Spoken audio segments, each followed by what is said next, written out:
Today we're going to read the story of Angela and the baby Jesus. It's written by Frank McCourt and illustrated by Raoul Colon. This is a story about Mr. McCourt's mother. When my mother Angela was 6 years old, she felt sorry for the baby Jesus in the Christmas crib at St. Joseph's Church near Schoolhouse Lane where she lived. She thought the baby Jesus was cold and wondered why no one had put a blanket over his plump little body.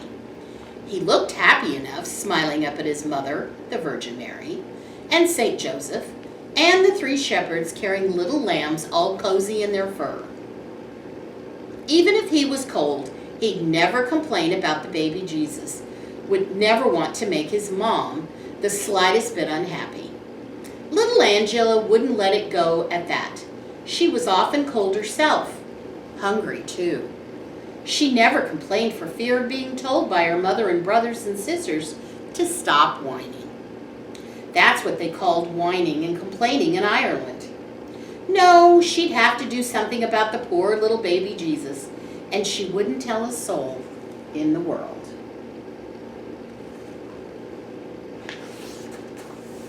A few days before Christmas, she hid in the confession booth, the middle part where the priest sits, and peeked out from time to time to see if the church was empty. Old people like Mrs. Reedy and Mr. King knelt in the pews praying, snuffling and thumping their chests, and Angela wondered why they didn't go home and have a nice cup of tea with lots and lots of sugar. When she let out a little sneeze herself, the old people looked frightened, wondering where that sneeze had come from. They whispered to one another they must be a ghost in the church and shuffled away as fast as they could. Little Angela waited a little while longer till she was sure the church was empty. All she could hear now was the talk of people passing outside and the clop, clop, clop of horses on the street. She thought about what she was going to do, but she knew from lessons in school that stealing is a bad thing and you could get punished. She would be sent to bed without even a cup of tea. Even if she took a penny from her mother's purse, you could be punished. So what would be the punishment for stealing the baby Jesus?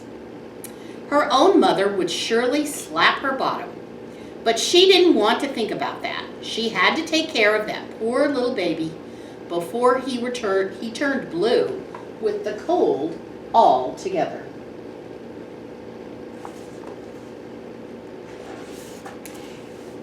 She was surprised at how cold and stiff he was, not soft like the babies in her lane. When she lifted him from the crib, he kept on smiling at her the way he smiled at everyone else. The Virgin Mary, St. Joseph's, and the three nice shepherds with their lambs, and the three wise men with all their presents. She felt sorry for them that they couldn't be able to look at baby Jesus anymore, but they didn't seem to mind. Besides, making him warm was the important thing, and they'd never begrudge him that.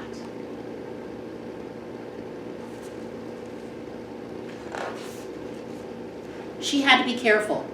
She wouldn't want anyone to see her carrying the baby to her house. She trotted her quickly along the aisle and outside where it was now dark.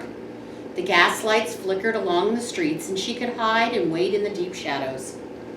It was cold and people passing by were not in the mood to be looking at a little girl carrying something white in the dark. People wanted to be home sipping a nice hot cup of tea and warming their legs by the fire.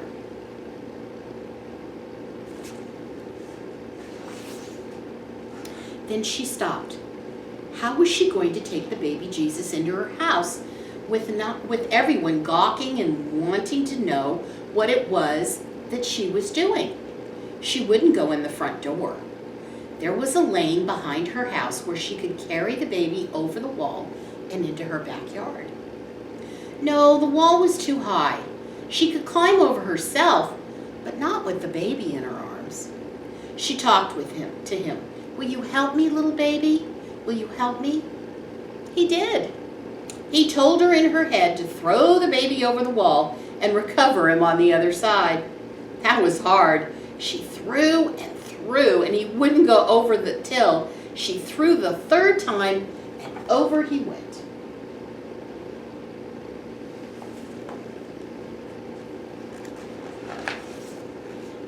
Then a terrible thing happened. When she climbed up and looked into her backyard, there was no sign of him. Now, what was she going to do? Where did he go? She was only 6, but she knew how serious it was to lose the baby Jesus. If she didn't find him, he'd be cold and calling for his mother. Ah, there he was, all white in the dark, lying in the backyard of the blind woman next door, Mrs. Blake. Now perched on the wall, she talked to him sternly. Here she was trying to help him, and there was no excuse for the way he was behaving, flying around like a bird and landing in the backyard where he wasn't supposed to be. She told him, "Baby Jesus, I have a good mind to leave you here in Mrs. Blake's backyard." But she couldn't. If God was ever going to find out, he'd never let her have a sweet or a bun for a whole week. She told the baby, "When I throw you over the wall, you're not supposed to land in Mrs. Blake's backyard. You're not to be flying around like an angel." She climbed down to Mrs. Blake's backyard and picked him up. This time, in one throw, he went over the wall into her yard. That proved he was paying attention when he had the same smile. She loved the way his hands and arms still reached out, the way they did in the crib. She climbed into her own backyard, told him it was a good baby for doing so, where he was thrown, and hugged him and warmed him up in that cold, dark December night.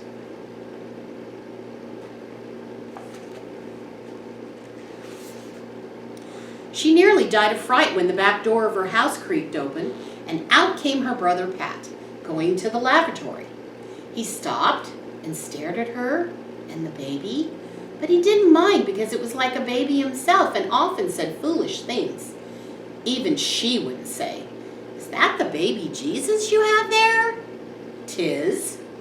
He's supposed to be sleeping in his crib aboard in the church, and you have him here in the freezing cold?" "I'm warming him up," said Angela. "His mother will be roaring and bawling when she sees him gone." "She won't mind. She wants him to be warm too." "All right."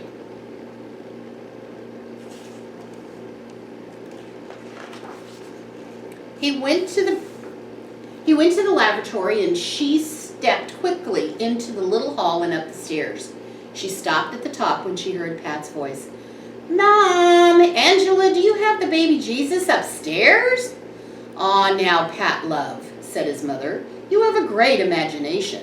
Sit there and have your tea." "She do, Mommy, she do. She have the baby Jesus above, and he's all white and shivering." "All right, Pat, we'll talk to her. His mom will be roaring and bawling. Don't worry your poor little head, Pat." Little Angela knew she wouldn't be able to keep the baby in the bed she shared with her sister Angie all night. She'd let him rest there a while, all nice and warm in a blanket. And when it was time to go to sleep, she'd put him under the bed and hope he was comfortable till morning. Her mother was surprised to see her coming down the stairs at tea time instead of in the front door. Was it having a bit of rest you were?" "'Twas," said Angela.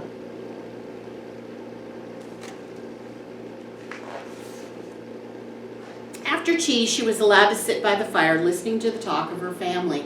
She always wanted to say something, but she was told she was too young and to shush up. She was only 6, so what could she ever say that was important? Tonight she didn't mind one bit. She had a big secret. Baby Jesus above in the bed, nice and warm.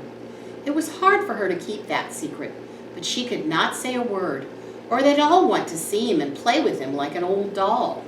She had a doll once, which she still cried over when she remembered how her sister pulled its head off and laughed. Her family laughed again when Pat told them how he'd seen Angela with a baby Jesus in her arms out in the backyard. And when they laughed, he cried, "I have God in the bed, so she do."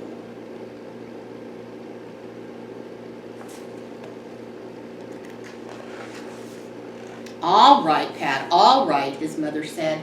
You could see he wanted to humor him. She wanted to humor him. We'll all go up and see if the baby Jesus is in the bed. Little Angela was terrified. What could she do if the family went upstairs and found the baby Jesus in the bed? Her mother would surely be mad at her and make her go to sleep without tea and bread. She followed her mother and brother Tom and her sister and her brother Pat to the cause of all the trouble up the stairs. It was dark in the room, but still you could see the baby Jesus in the bed, his head on the pillow, his arms stretched out, though it was almost too dark to see his lovely smile.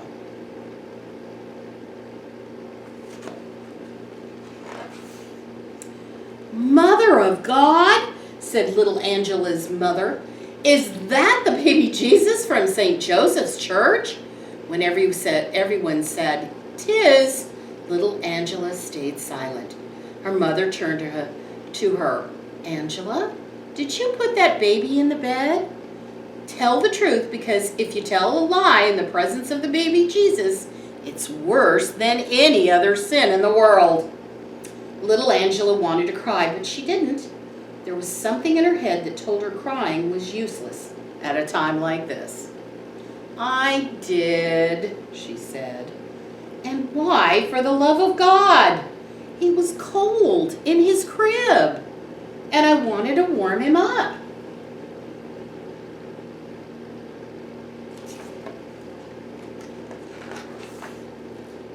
Tom and Aggie laughed, and their mother told them to be quiet. Little Angela noticed that Pat, the cause of all the trouble, didn't laugh. He said, I love the baby Jesus. I'll mind him so he won't be cold. Aw, Pat, said his mother. Sure, you have to take him back to the poor mother, the Virgin Mary, back there in the chapel. Now Pat started to cry. Please, Mommy, I'll warm him and I'll tell his mother we have him safe in the bed. Little Angela wanted to tell Pat that she was the one who had brought the baby Jesus, and he had no right to talk about telling the Virgin Mary where her son was. Mommy, she said. What? Said her mother in a sharp way. I want to warm the baby Jesus. I don't want Pat to be doing anything. He's your brother. He loves the baby Jesus. I don't care. Anyway, the baby Jesus has to go back to his mother this very minute. Now the tears burst from little Angela's eyes. Please, oh please. Back he goes, Angela, and we'll be lucky if there isn't any trouble with the parish priest. Her mother wrapped the baby in her black street shawl, and they all walked around the corner to return him to his mother and St. Joseph and the shepherds with their nice warm lambs and the 3 wise men.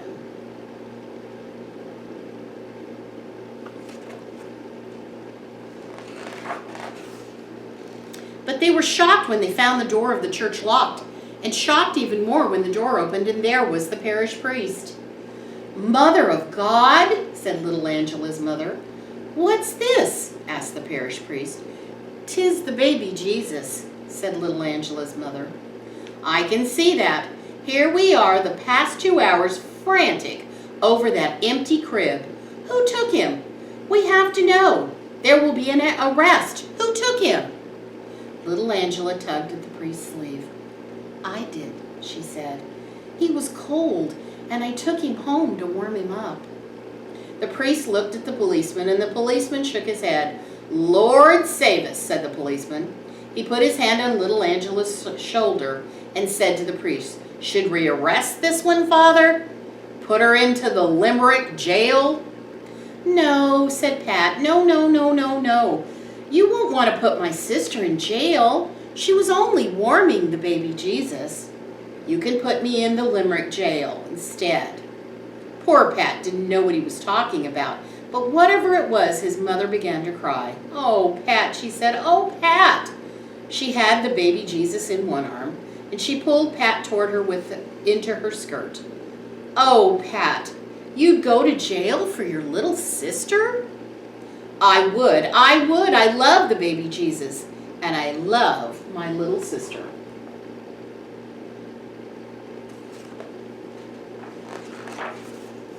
The strange thing now was the tears twinkling on the cheeks of the priest in the December moonlight. The policeman coughed and gave his baton a bit of a twirl. The priest stepped back into the church, cleared his throat, and told everyone to come in out of the cold. "We have to put the baby back with his poor mother," he told little Angela. They walked up the aisle. When they arrived at the altar rail, the priest took the baby Jesus from little Angela's mother. He handed the baby to little Angela and guided her back to the crib. "You can put him back in his little cradle now," he said in a low, gentle voice. "But he'll be cold," said little Angela. "Ah, no," said the father. "When we're not here, his mother, Our Lady, makes sure he's nice and warm."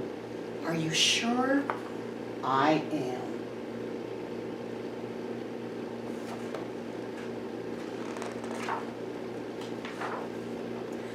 When she put the baby Jesus back in the crib, he smiled the way he always did and held out his arms to the world.